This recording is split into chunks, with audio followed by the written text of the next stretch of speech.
Hey, you guys. Well, it's been an amazing day and amazing for a lot of reasons. And I'm going to try to step through quickly the genesis to all of this. And now there's a little bit more of an opportunity for me to now let you in on some things. And when I say that, I mainly mean the Chino Hills flock, the church back home. But here's the deal. Some time ago, I was contacted by representatives of the Trump administration because they were very aware of our position on pro-life, on Israel, on natural marriage, on the border, and frankly on a Judeo-Christian biblical worldview. Which, if you guys know me, that's a big thing for me. And so they reached out a few more times. We had been praying about it, and then the invitation was given to join and make yourself or make myself with a few others to be on a team. I want to be careful how I say this. A faith initiative team, and so why? The question is why do this? Well, number one, it's at the request of the President of the United States. Now, you need to understand something. It's not that it's Donald Trump. It could have been any president. I would have responded if Barack Obama would have asked to have such a group formed. I would have been there, and I think you would have been there as well if you had the opportunity to speak to the President of the United States on issues. You would take it. And so if any of you would think, well, I'm going to criticize you, Pastor, because you should just stay in the pulpit. Yeah, I know it's easy for you to say that right now, but if you're invited to speak truth into the office of the most powerful person on earth, trust me, the Holy Spirit says yes.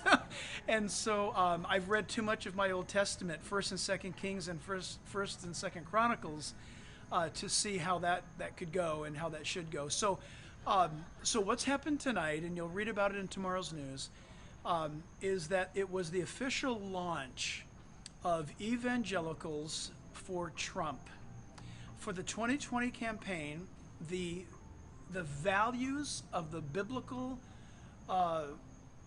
voter, they're going to be put out front. In fact, Trump talked to us a lot tonight. Probably the bulk of his time was made up of pro-life, which, if you know me, that's my thing. He talks so much about pro-life and the laws and the encouragements that he has taken to defend life. And he told us that 2020 is going to be the most pro-life decision-making year in the history of America. So that's awesome. So look, if you're a Christian or not, an atheist or not, if you're a believer or not, you should be all on board about pro-life. Life should never be exhausted or extinguished in its conception or in its beginnings, and everybody agrees. In fact, Ronald Reagan used to say that the only people that he met that's for abortion are those who have been born. Think about that thought for a moment. So it was a tremendous night. 8,500 people in the building. We don't know how many thousands could not get into the building.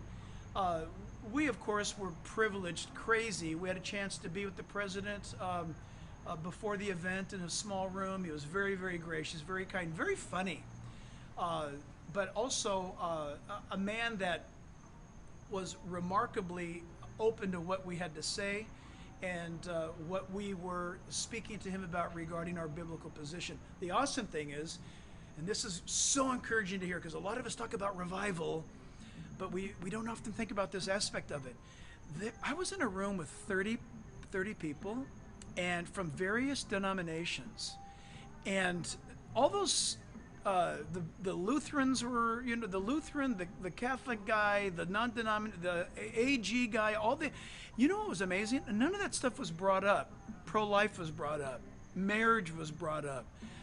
The defense of the United States was brought up. There was this remarkable coalescing, even though every leader, faith leader, knew where the other guy was coming from.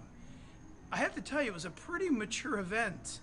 A lot of people can't handle that. A lot of people can only, like, for example, I'm a Calvary Chapel pastor. A lot of Calvary Chapel ministries or pastors perhaps feel like they can't travel outside of their team or their tribe. When tonight I met Baptists who love Jesus just as much or more. Tonight I met Lutherans, born-again Lutherans, Assembly of God people. It's awesome. It was beautiful.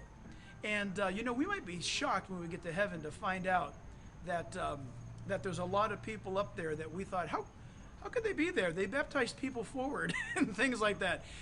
All that to say, it was a tremendous evening, and you're going to be hearing a lot from here on out. Just as the Faith Initiative team was launched tonight, so at jackhibbs.com, and this whole push will keep you informed. Sometimes I'll be dressed like this. Most of the time, thank God, I will not be.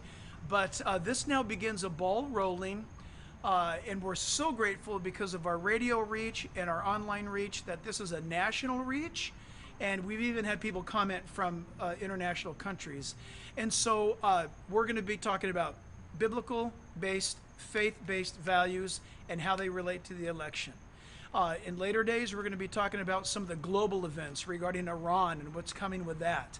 Other things as well. But this is a really big deal. To have a president of the United States ask to speak to a group that he asked to be assembled over this last 6 months of pastors, and then to open the door to Christians to come to a rally tonight to announce that he has formed a coalition of faith-based leaders that he wants to have prayer support from and have conversation with is historic. Tonight was historic. And so I'm glad that you've been here with us.